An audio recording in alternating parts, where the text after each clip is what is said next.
Hi there, I'm Amy, or AWayfaringFrog, and welcome to another speed build in The Sims 4.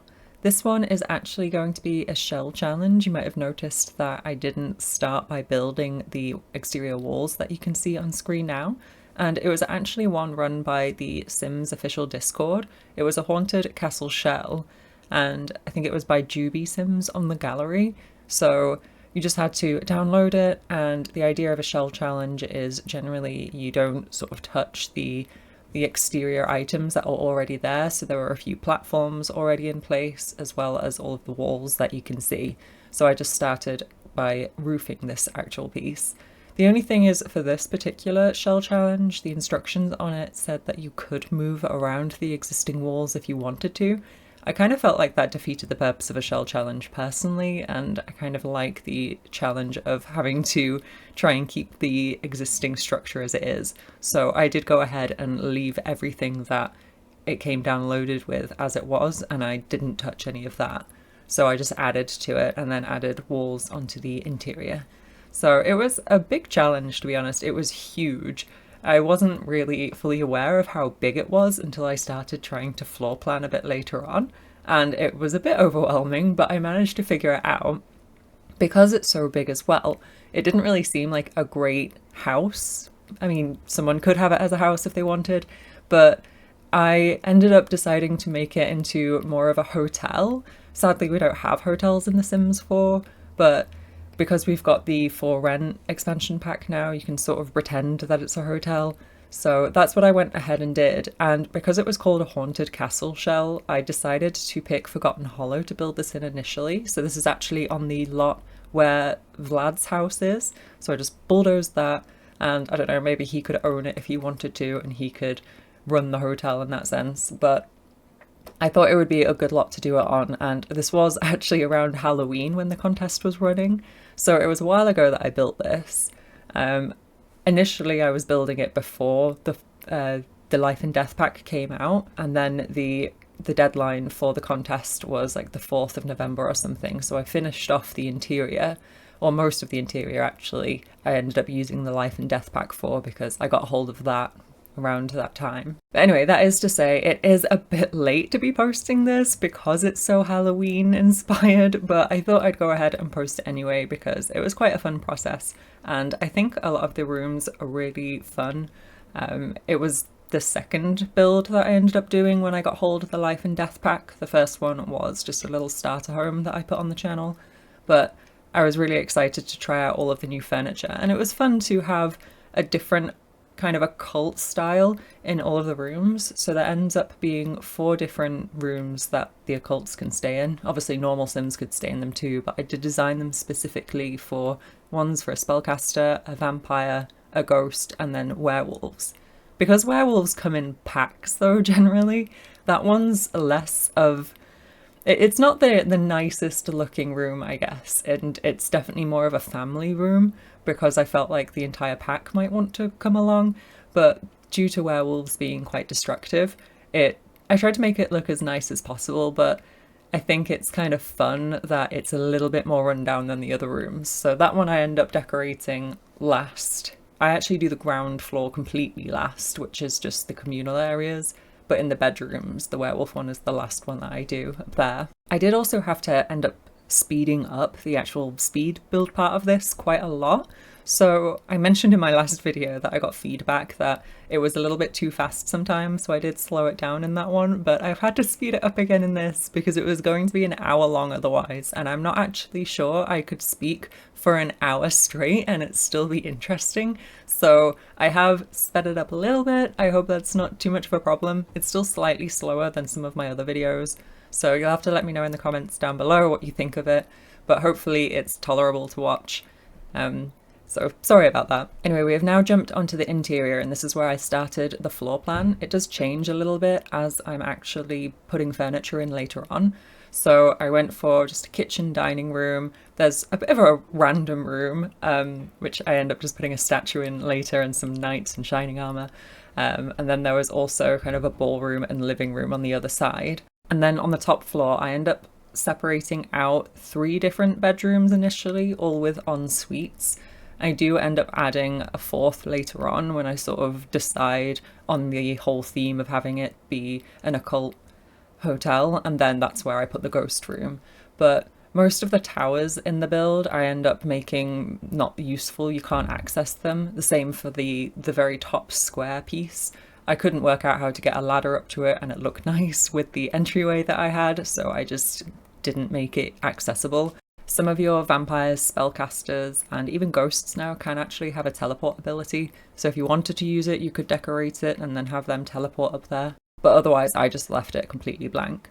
And it's around here now that I've sort of decided to have another room, so I've added in another ensuite as well as another bedroom entirely, and I've just laid out which one is going to be which. So I made the spellcaster room have access to one of the towers because I thought having a little cauldron potion room up there would be fun. That also ends up being the first one that I decorate.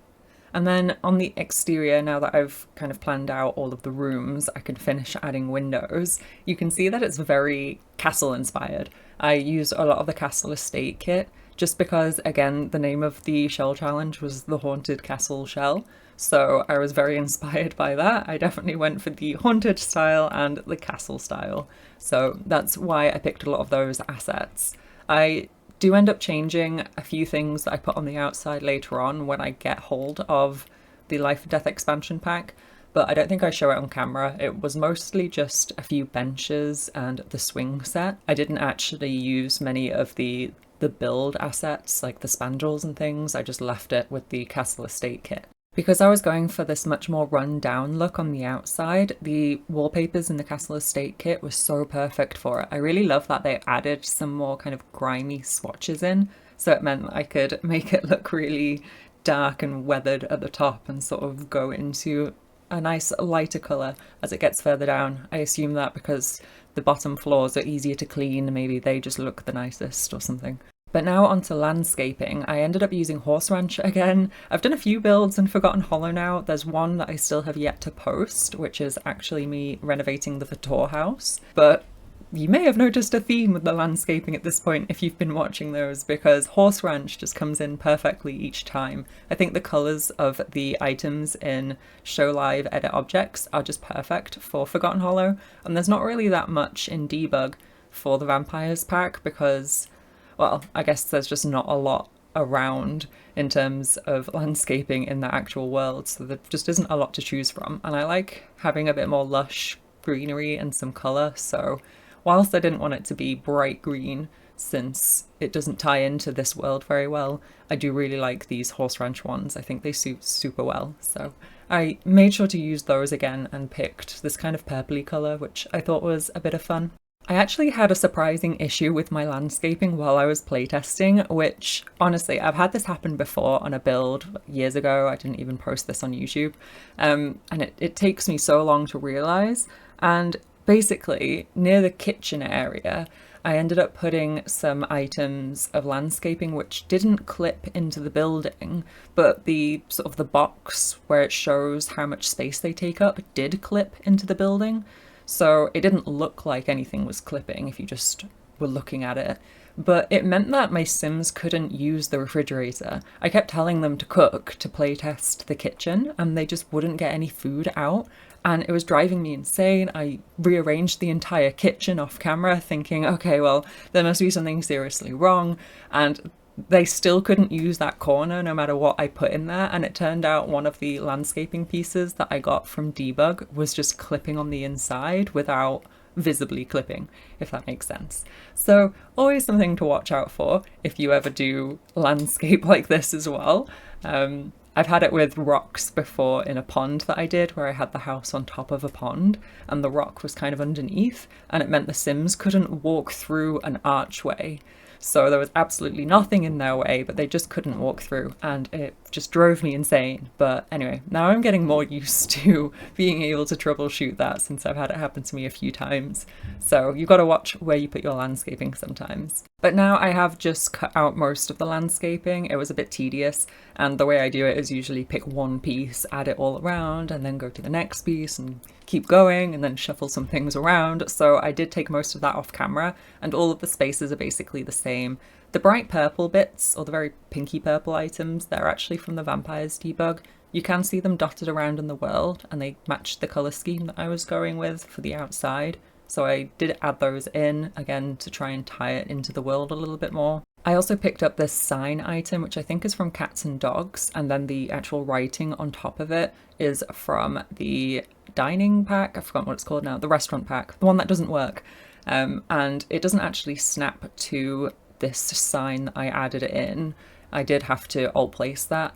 And then whilst it would be a residential rental lot, it makes it look a bit more like a community lot, which is kind of the idea. I really hope one day that they do add hotels to The Sims 4, especially with For Rent, despite all of its bugs. I feel like they've got the groundwork in place to be able to add it, so it would be great to see that one day. Anyhow, we are now on the inside and we're starting to decorate each of the different hotel bedrooms. So I started in the Spellcaster room. The beginning of this is, again, without the Life and Death pack. So I do go ahead and add a few things here and there later on when I get hold of that. But otherwise, most of it, I think, was decorated before that pack did come out. I was just trying to get most of it done because of the deadline.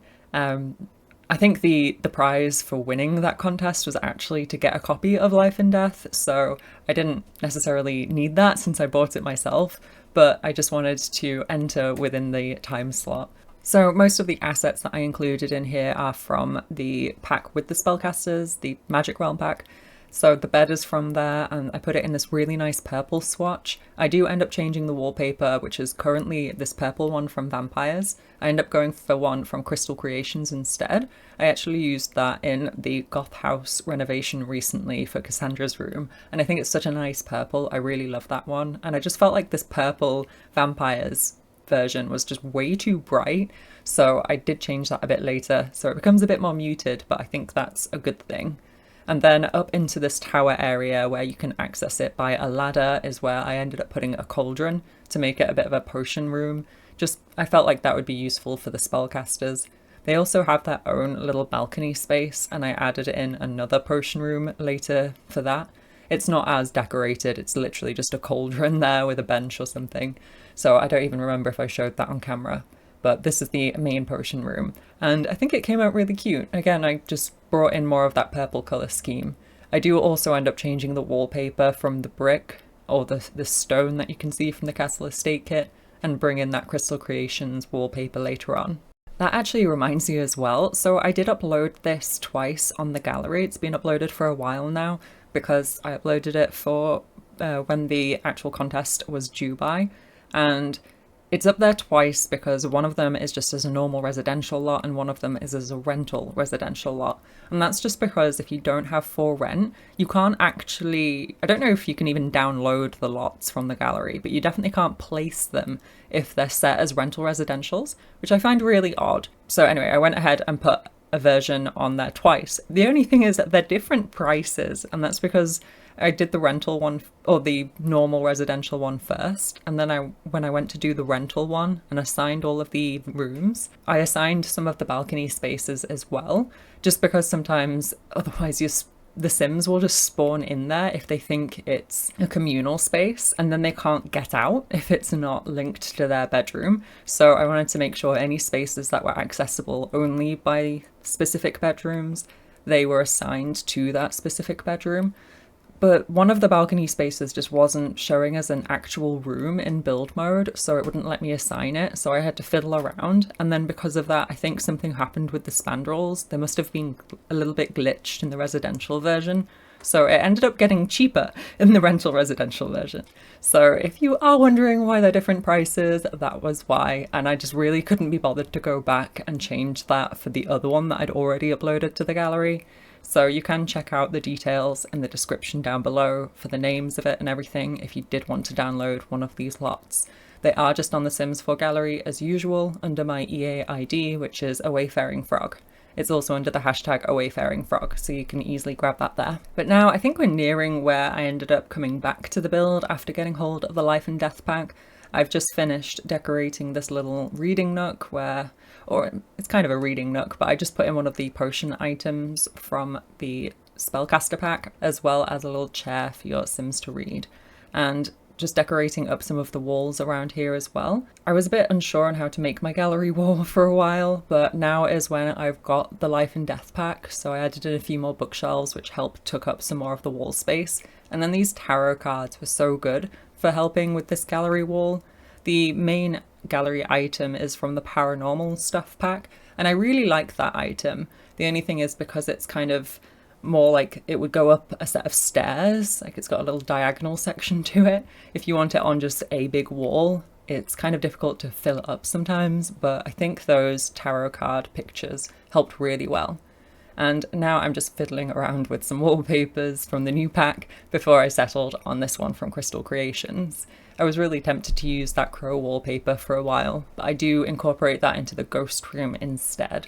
I also keep putting these little bottles from the Life and Death pack around ever since they came out. I've been using them in bathrooms and kitchens and dining rooms. I've put them everywhere, and I just wanted to make a point that the reason I'm doing that, because they're classed as being like nectar bottles, so more like wine in the game, because they're just bottles and they have no function other than to look nice in The Sims 4, I just figured that they'd suit any space. It could be like a cologne or something, or some kind of like shampoo and conditioner, I don't know. So I've just been putting them everywhere because I think they look really nice and they can be whatever you want them to be. You don't need EA to tell you that they must be nectar bottles. I figured they'd be nice in different spaces. So if you're wondering why I've been putting nectar everywhere, that's why, because I am pretending that they're not. A lot of The Sims is make-believe, right? So again, this entire build is make-believe. We don't have hotels in The Sims 4, so I'm just trying to make something that I wish was there. But at this point, we've pretty much finished decorating the Spellcaster bathroom. I did use some of the Spellcaster items alongside this bath, which goes really well with those, which is from Life and Death. And it is the smallest bathroom out of all of them, but I figured that's okay because they've got the tower. So I wasn't too worried about that, and I think it's still really nice. I have actually also been making shorts of these rooms because the build took me so long, and I think the rooms are really nice. I didn't want to keep them hidden just in the speed build. So you might notice a bit later when we move on to the ghost and then the vampire room, I've already put up shorts of those. So if you do watch my shorts at all, they will look familiar. It is a different kind of speed build though, because this was where I came up with the original idea, so you can see more of the process behind that. So hopefully you enjoy it still, even if you have watched that. But if you are enjoying the video, be sure to hit that like button. It really does help the channel. And let me know what you think of the build in the comments down below. I'd love to hear your thoughts. And now we're moving on to the ghost room. So this one I was most excited for because I just wanted to finish the Spellcaster room now that I had the new pack and work on the one with all the new items. So that was the inspiration here. I figured for the ghost room, I would use the pack that came out when Ghosts got updated and has a lot of ghost content in it. So there's so much Life and Death stuff in here. And it's quite a big room as well. So I ended up making a bit of a little office-y nook as well in the corner. I made it kind of built in. I think it works really well with the bookshelves since they've got a little space at the bottom where it's just a wood feature. I don't know if they're meant to be cupboards or something, but I thought that would be a nice space to put a desk in front of it. And then I also wanted to include this fireplace because I love it. I think it's my favorite fireplace in the game now. It's really cool and has a lot of fun details on it. I also picked a blue colour scheme simply because I'd just done the starter home using this pack that I mentioned earlier, and I did that in a green colour scheme, and so my second favourite swatch of this bed that I used was the blue one, so it became a blue room. But I think it looks really nice, and honestly this actually might have become my favourite colour swatch of these items. I think they have a good wood colour to them as well as just having this really nice royal blue. I do feel like the wood swatch of certain items dictates whether I use it or not. I don't really like bright orange woods, and I often use darker woods rather than lighter ones in my builds, so I usually just gravitate towards those colours, and then whatever bedspread or upholstery is on that item, I guess, becomes the colour scheme. So that's usually how I pick it. I wish that it was more like The Sims 3, I think it was, where you had a colour wheel and you could pick what colour you wanted the wood or those main parts of the item, and then you could pick kind of the fabric colours on top of that. I think it made the game potentially a bit laggy, so that might be one of the reasons they haven't done that for The Sims 4, but I really wish they'd add it in. And even just for casts, it would be nice if we could have a colour wheel for hairstyles, because they're so limited in the colours that you can have. I think the natural ones are decent enough, but if you want your sim to have pastel pink hair, you can't, unless you get mods, and that's kind of a shame. And then moving on to the bathroom, because the main colour scheme of the bedroom is so blue, I figured I'd try out these blue marble accents using the new items, and I think they're so pretty. They work nicely here.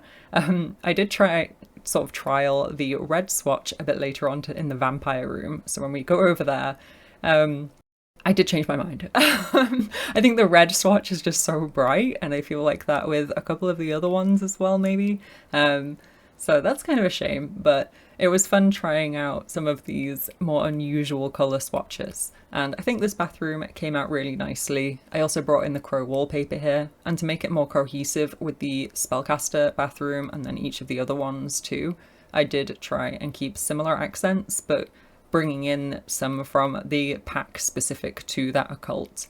So the shower and the sink in the ghost bathroom are from the Life and Death pack, and then the ones in the Spellcaster room were from the Spellcaster pack. And then we're now into the vampire bedroom, and I went with this really deep red from the vampire bed. I thought it looked nice, and again, one of my favourite rugs, which is this one from Growing Together, has the perfect red swatch to match, so I brought that in. I do also pick a really nice wallpaper from the Vampires pack. It's kind of a more muted red, which I love because there's so many intensely bright red swatches in The Sims 4. I think they're difficult to use and a bit unusual. I feel like most people would opt for a more muted colour than this really intense bright one on their walls. So I really love that. I did also just cut the bathroom to be a little bit smaller. I think it was kind of an obscene size to begin with when I was first floor planning. I think being so far away from everything without any furniture in it, it made it feel a little bit smaller than it actually was. So this is probably a more reasonable bathroom size. But I did move that just to make space for this coffin item. I did use the one from the Grim Reaper event where you had to create ambrosia for him recently. I think it just ended. I thought it was really fun. I've seen a lot of bad comments about those events. I think a new one, as of doing this voiceover, there's a new one coming up kind of soon, I don't know when, but I'm looking forward to it. I thought they were fun. It was a shame that they were a bit buggy. I did have to just sort of restart it myself because of all the bugs, but once it was working, I thought it was fun to sort of bring me into The Sims and play it, so I did enjoy it. But I picked the coffin from that mostly because it was new and I hadn't used it yet. So despite having a new coffin item in Life and Death, I wanted to use this one. And the shape of it felt more vampire-y. So I thought it worked really well here. And then the other reason was just because your vampires in The Sims 4, depending on the different items in the skill tree you pick, they might only be able to sleep in a coffin. It does mean that it's only a one-person bedroom if both your vampires, I suppose, can only sleep in coffins, but I figured having one is better than none, so I did go ahead and add that in. I also added in the little memorial picture. I figured that maybe your vampire sim had a partner or a family member who had died, so they wanted to bring their little memorial picture with them. And then the bedside table area, I did use the ones from the Storybook Nursery kit. I thought they worked really well with the items from vampires. And again, I brought in those little nectar bottles, which we were going to pretend are cologne. And now we're moving into the bathroom, and here is where I trialed those bright red marble items. I think they kind of looked okay on the countertops, but the bathtub just looked ridiculous. I thought it was way too bright. You'll have to let me know if you disagree and you actually really like the red swatches, but I thought it was a lot. So I went for this brown swatch instead, which kind of had the reddish tone that I was going for, but without being so in your face, and I think it meshed a lot better together. And while I was picking out the flooring, I discovered that this one from the Cozy Bistro kit, which had the gold accents and this deeper red colour, just worked so well. So I was really happy when I found that. I thought it was a lot of fun. and the toilet that I picked is the one from the Vampires pack, since again I was trying to bring in the items from each specific Occults pack, so that felt like a good one to bring in there. It is also a little bit unfortunate, but I couldn't fit a shower in this particular bathroom. That just wasn't really the wall space, because we've got that door that goes onto the balcony. The balcony is tiny, but I figured the vampires would suit better having the smallest balcony, since they don't really generally like the light unless you give them that perk that lets them go into sunlight. So it's the only covered balcony and is the smallest one. It just felt more suitable for the vampire room to be here as a result. But it does mean that that entire wall is kind of cut off, so I couldn't put a shower in. That's probably where I would put it if I did include one. So if you did want to play in this house and you were really desperate for them to have a shower instead, you could always just remove that door and maybe put a window instead or something. But I did quite like having the door anyway, so I left that in. And then I just added a little ottoman under this tapestry item in the main bedroom and picked out these cushions from the other event, which actually became base game, so everyone can access those now, which is really great because they had so many bugs with them. But now, moving into probably my favourite room. I loved decorating this way more than I expected I would, and I think it probably helps to have a bit of a backstory, because it is, I would say, objectively the most rundown room out of all of them. And it seems a bit harsh that this hotel owner would make the werewolves stay in such a rundown room when everyone else has this really nice room with pretty assets and everything. And the reason is, they did used to have nicer assets. The bathroom was really pretty with all of the marble from the other rooms. They had these nicer beds that weren't all torn up by claws and things. But because the werewolves often rampage, they couldn't quite control it sometimes when they were staying over at this hotel. So they just tore up the room, smashed the mirrors, they scratched up the flooring, they broke apart the walls and things. Tore up the rug, and so the hotel owner was just sick of replacing everything all of the time, so they just said, okay, well, you can use this room, but I won't be replacing anything that you break. So that's why it's a lot more rundown than the others. And I went through and added this wallpaper, which I think is the one from Lovestruck. I quite like how torn apart it looked, like they'd worn off the paint. And then I brought in a lot of these cracks and tears and stuff from I think both werewolves and vampires have a lot of those sorts of assets. And I thought it was a lot of fun. I also brought in these pipes from the industrial loft kit, and it felt a bit like maybe they'd torn up the ceiling or the rafters or something, and so they were now exposed. And I just had so much fun decorating this room. I really love doing rundown spaces, and this was really one of my favorites to do. I did also bring in this little shelving unit, which is specifically for the collectibles from the Werewolves pack. I also added in all of the collectibles. If you wanted to get those yourself, you could just delete the ones that are there, but otherwise you can just access them from debug. And I thought it made for a nice, very themed decoration, so I went ahead and added those in. I also felt like the basement clutter kit worked, or is it basement treasures kit, worked really well in this space because that's got so many rundown items. And I even grabbed this little phone, which is just sitting on top of a lunchbox, and popped that next to the bed. Again, because hotels usually have items like that, it felt like a fun item to include. It does also feel a bit too cluttered up in this space to be a hotel room, but again, because we don't actually have hotels in The Sims 4, I wasn't too worried, and maybe the people who stay here stay for longer than you would in a hotel. So in terms of the specific hotel storyline, I was less bothered about that. I just wanted to make a nice looking space, and it was fun to add in all of the clutter, so I did go ahead and do a lot of that. And then into the bathroom, as I mentioned, the hotel owner isn't going to replace all of the nice marble every time it gets broken by one of the werewolves, so they just included these wooden items instead, which are actually from the Horse Ranch pack. I thought they worked really well here, and they had those nice gold accents that matched the rest of the rooms in the hotel, so they were perfect for the space.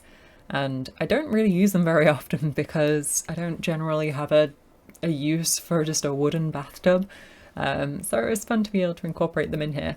And then I brought in a bit of a green colour scheme with these werewolves mats as well, or werewolves rugs. I thought they were really nice. For the shower as well, I did opt for the one from university. I was tempted to use the door specifically from Lovestruck that allows you to create your own custom shower, but because I was using medium wall height, it just didn't work, so I opted just for the usual walls and then tall window idea that we all used to do before Lovestruck came out.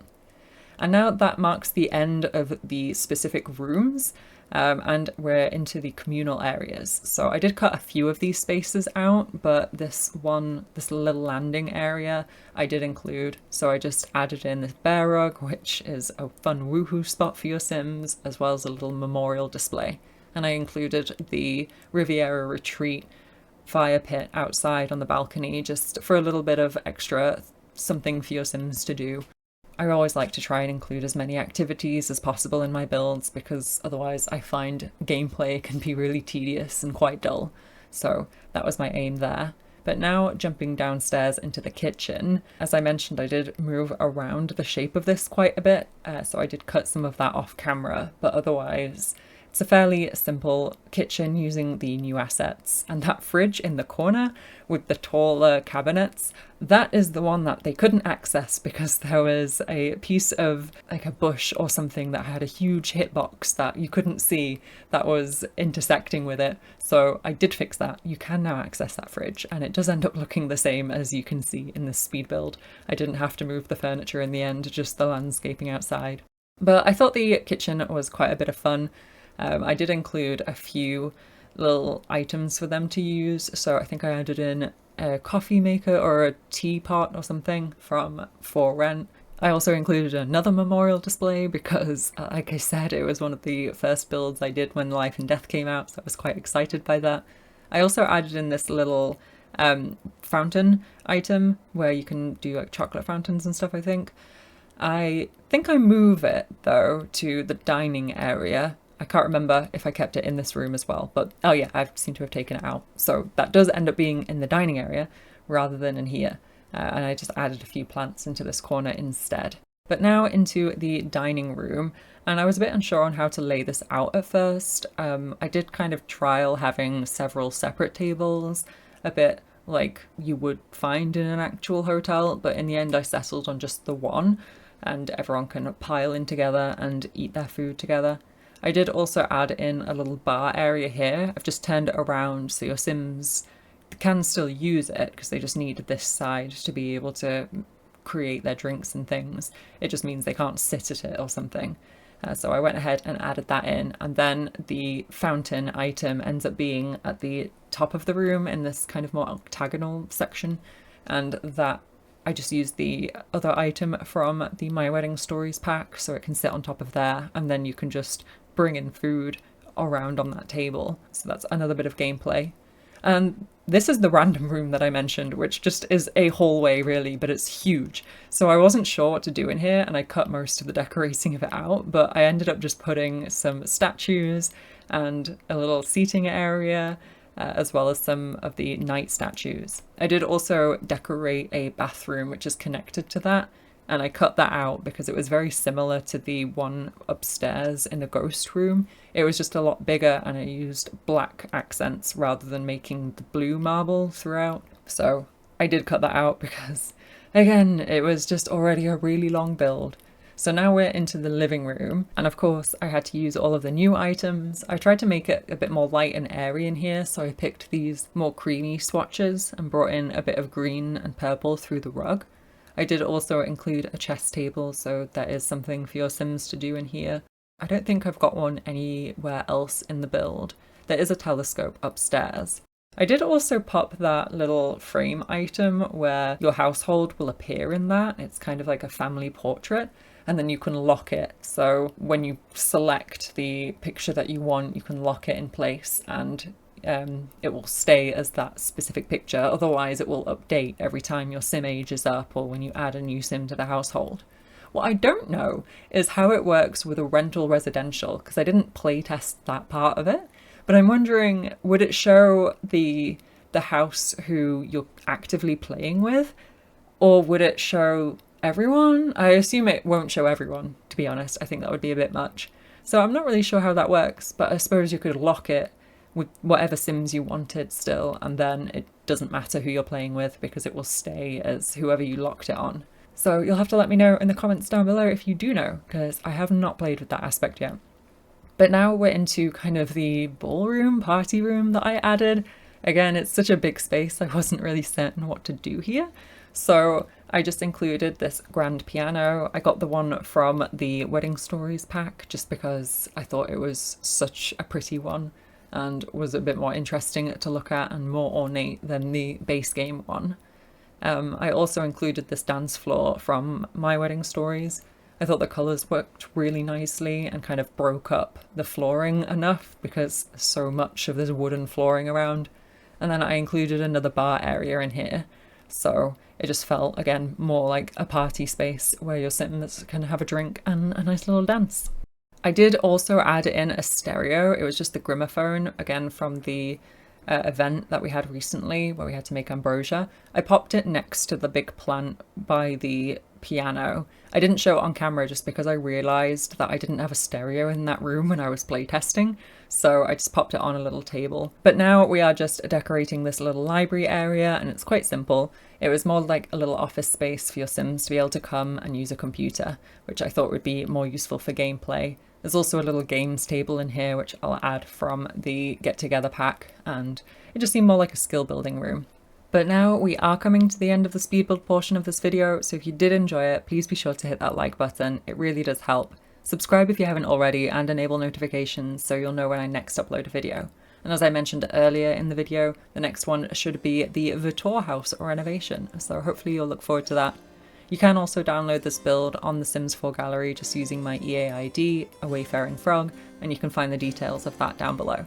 And as before, and as always, if there's any builds you'd like to see on the channel in the future, just let me know in the comments down below and I'll be sure to consider that. I'd love to hear your thoughts. Thanks so much for watching, and I really hope you have a great rest of your day. Bye for now!